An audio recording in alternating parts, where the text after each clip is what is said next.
ऐका ना, 2 दिवस झालं आमच्या आहोंना फिश फ्राय खाऊसे वाटतंय. पण काय करणार, श्रावण चालू आहे ना, त्यामुळे नॉनव्हेज बंद. मग म्हटलं यांना असं काहीतरी करून द्यावं ज्यामुळे त्यांची फिश फ्रायची क्रेविंग सुद्धा कमी होईल आणि मलाही तेवढंच समाधान की मी त्यांना नाराज नाही केलं.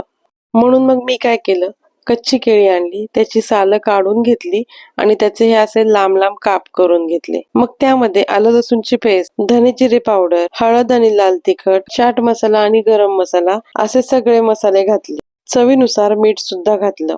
थोडंसं तेल घातलं, तुम्ही तेल घाला किंवा पाणी घाला, काही घातलं तरी चालेल.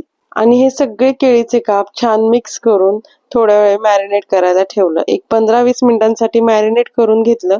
तोपर्यंत रव्याचं कोटिंग बनवलं. बारीक रवा घेतला 1 वाटी, त्यामध्ये अर्धी वाटी तांदळाचं पीठ घातलं, चवीनुसार मीठ घातलं आणि थोडीशी मिरची पावडर घातली आणि मिक्स करून घेतलं. रव्यामध्ये मॅरिनेट केलेले केळीचे काप सगळे व्यवस्थित घोळवून घेतले आणि पॅन मध्ये थोडंसं तेल घेऊन शॅलो फ्राय करून घेतले आणि मग गरम गरम आहोंना हे खायला दिले. त्यांना सुद्धा हे खूप आवडले आणि मग काय, त्यांना धमकीच. म्हटलं श्रावण संपेपर्यंत अजिबात फिश फ्रायचं नाव घ्यायचं नाही.